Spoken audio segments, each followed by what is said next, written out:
Hey, welcome to TMP, the Mavs Pod. I'm Bo, or at Mavs Highlights on Twitter X. So what we're going to do today, as a guy who loves data, who loves statistics, we are going to go through the final 13 games of the Mavs season and count the wins and losses. Using data? Barely at all. Using my gut. And it'll be fun at the end of the season. I hope it'll be fun to go back and see how right I was, or how wrong I was, or where I just totally missed it. The Mavs, of course, are on a really strong streak. They have won 6 of their last 7. Playing really, really well. They're on a 2-game winning streak right now. Looking good, playing great defense. Great might be too harsh. Playing solid defense, really good defense, while their shooting has betrayed them here. But they're winning despite. And so it's been interesting, right? Luka has been shooting very poorly. I don't know the numbers. Once again, I don't have a lot of data pulled up for this quick little rundown. I'm just gonna tell you what I think is gonna happen. So before we go into the 13 games themselves, 8 of the games are on the road, but only 6 of the games, so 6 out of 7, are against 500 or better teams. So teams with a record of more wins than losses. All right, so we're going to start off with the next 2 games being a home and home with the Utah Jazz. So they are playing, I'm recording this on a Thursday, which is the day of the first of the 2 Jazz games. The first one will be in Dallas at 7:30 here at the AAC. And I'm going to say the Mavs win this one. And I'm going to say they win it going away. The Jazz are in a bad way. I'm not sure they are trying to win games right now. They are 29-40 and on a 3-game losing streak and have only won 2 of their last 10. So here's what we're going to do. I'm going to say the Mavs are going to go ahead and win both of these games, right? So they're gonna start this last 13 stretch 2-0. They're gonna go 2-0 against the Jazz. All right, so then they're gonna play 2 games at Sacramento. Pretty interesting games, a few days apart, but both on the Kings' home court. It's not called Arco Arena anymore. I just date myself there. I don't know what the Kings arena is called anymore. It used to be Arco back in the good old days, but I know they light the beacon or they light the light or whatever on a win. So I'm going to say the Mavs need both of these games. They really do. The Kings are ahead of them in the standings by 1 spot. The Mavs are currently have an identical record, but have the tiebreaker with the Suns. We're 7th, they're 8th. And the Kings are 1 loss ahead of us right now, and they have the series lead on us right now. So we really need both of these wins to, I believe, secure the tiebreaker with the Kings if it comes down to us having a tie record. But I'm going to say we're going to get one of these 2 games. So that will put us 4 games in with a record of 3-1. Okay. So let's see here. Then we've got Houston. We have to beat Houston. It's at Houston. I know. They're kind of a surging team. They've got a really good coach. They're wildly athletic. They're the type of team that in the past has driven the Mavs crazy, but not this season. The Mavs this season have been overwhelmingly good at beating sub 500 teams. They've been really good at beating bad teams. Now the Rockets, here's the thing. They are sub 500 just barely. Matter of fact, the Rockets are 8-2 in their last 10 and are on a 6-game winning streak right now. The Rockets are on a 6-game winning streak, which is, and I'm sliding up and down the slider here, the 2nd longest winning streak in the league right now, behind only the Celtics, who've got 7 in a row. So the Rockets are surging to end the season, but the Mavs have to beat them. They have to beat them. So I'm going to say they will win at Houston. All right, so that puts us at 4-1. 4-1 over these last 13 games. You may go, is this not an exercise in futility? Shut up. Here we go. The next game is against the Golden State Warriors. The Warriors from Golden State. The Warriors are currently 36-32. They're 5-5 in their last 10, and they won their last game. That won't really have much to play and when we face them down the road. But it's going to be a TNT game, a national televised game, as well as one of the Suns' game was a nationally televised game. And I'm going to say the Mavs just have to beat them. It's on Golden State's home court. It's a nationally televised game. I don't think we have a great track record of doing that, but I'm not really superstitious there. I'm just going to say the Mavs are going to be in a position where they have to win that game. And I'm going to give the Mavs the win against Golden State, putting them at 5-1. Now, this is getting a little improbable, this streak that they're on, because they've won 6 of their last 7, and now I'm giving them 5 of their next 6. I'm feeling a little uncomfortable with that, making me question that Golden State pick at home. Should I go ahead and make it 4-2 instead of 5-1?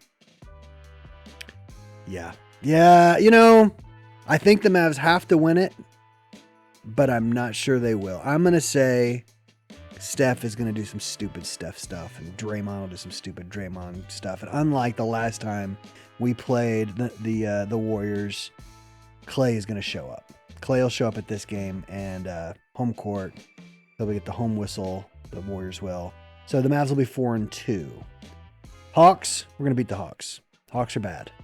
The Hawks are not good. They are in the East, and they are 30-38. They're 4-6 in their last 10.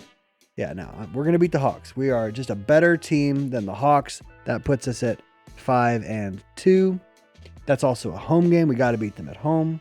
It's also a nationally televised game in Dallas there. Then the next game is another home game. We're in the middle of a 4-game home stretch here. We play Golden State at home, and I'm giving the Mavs that game. So 6-2. The tables are gonna turn. It's gonna be our night. The Mavs are gonna be figuring things out as we're preparing for the postseason. Maybe we're pushing towards the 6th seed now. Maybe we're in the 6th seed. It would be nice if we could see the Kings, who have a very difficult closing schedule, lose some of these games, and Mavs push ahead. So I'm telling you, we're gonna beat the Warriors in at least one of those 2 matchups. I would love for it to be 2, but I'm just Steph factoring it, right? Steph is still alive, and I'm assuming he's still going to be pushing and playing to stay in the play-in.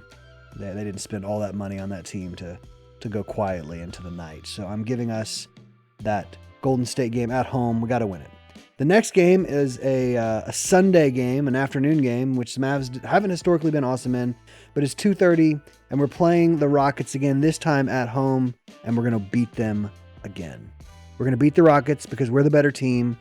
We've got the 2 best players on the floor. Sengun is out. They are wildly athletic, and I think kind of a fun squad. But as long as we can keep kind of, Green in his place, not get a, insane performance from Smith or anything like that, we'll be okay. We'll win this game. We are the better team. Now we're closing out the final 4 games of the season. Oh, you're going to love here we've got a game at Charlotte. We are going to crush Charlotte. The Mavs are going to crush them. So that puts us at 8-2. You say, why Charlotte? Oh, because Mr. Grant Williams is there. And a lot has been said about Grant Williams and one Luka Doncic. And I think Luka likes to send messages. Don't you think Luka likes to send messages? I think he does. I think Luka is petty like that. I think he's salty. He's still a young buck who takes things personally. And I think he was happy to get rid of Grant Williams. And I think he's going to send that message on the 4th to the last game of the season. Then we play at Miami. Miami probably has things to play for. Let's see here. Yeah, they are in a dead heat around the 6th, 7th, 8th spot. So they could very well be fighting with the Pacers and the 76ers. They're currently tied with the 76ers in record, but they have the tiebreaker. So they have plenty to play for, most likely at this point in the season. They're going to be going for it. But you know what? Even though they are the better coach team by far, the Mavs are going to win on a national televised game, ESPN game, on a Wednesday night at 6:30. The Mavs are going to beat the Heat. You know why? Because they're the better team. Because they're the better team. That's why they're going to beat the Heat. I think they match up pretty well with the Heat. The Heat don't have anyone that can really stifle Luka. I think the length of the Mavs does a pretty good job. In our last matchup, we whooped them. And so the Mavs are just the better team. They're better than the Heat. And then we've got a game at home, the second penultimate game of the season against Detroit. I'm going to give the Mavs that game without even thinking about it. So that puts us at 10-2. This is a crazy stretch I've got us on. Man, this seems so unlikely, doesn't it? We better split with the Kings. We really better win the games against these bad teams like Utah and Atlanta. We better take care of our business against the Rockets. It's hard to beat games. It's hard to beat teams when you play them back to back to back or really close succession. And we've got 2 against Utah, 2 against Sacramento, 2 against the Warriors, 2 against the Rockets. That's really strange that the schedule makers just kind of bunched all these teams. And they're not, the Rockets, of course, are a division foe. But the Warriors aren't, the Jazz aren't, the Kings aren't. It's kind of weird that they bunched them all up at the very end of the season. So I'm going to say that the Mavs beat Detroit because they are Detroit and we are the Mavs. And then we've got the OKC Thunder to close it out at OKC.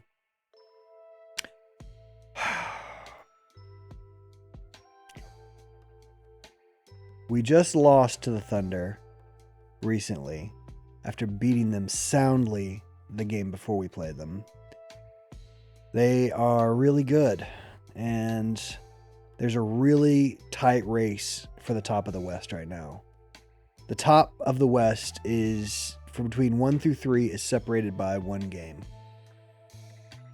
So the Thunder currently have one fewer loss than the Nuggets, same number of wins, and they have 2 fewer losses than the Timberwolves. So I think it's going to come down to it. This is where I'm not going to be a Mavs homer. I'm not going to overthink it, and I'm going to say the Mavs are going to lose that game if the Thunder have something to play for right there. And assuming there's no shenanigans where you're trying to mix up, you're trying to arrange your opponent in the first round. I'm assuming they're going to be gunning. They're a young team. They want that first seed. I'm assuming they're going for it. I know the Mavs will be going for it. And I think the Thunder will get the better of us that night, even though I like that matchup. So I've got us at 10-3 over our final 13. Am I nuts? Once again, this was very just go in my gut, not very data driven. So for all my data lovers out there, I'm with you. I know. This was just gut instinct. Will the Mavs go 10-3, or am I off my rocker? Y'all have a good one. Go Mavs.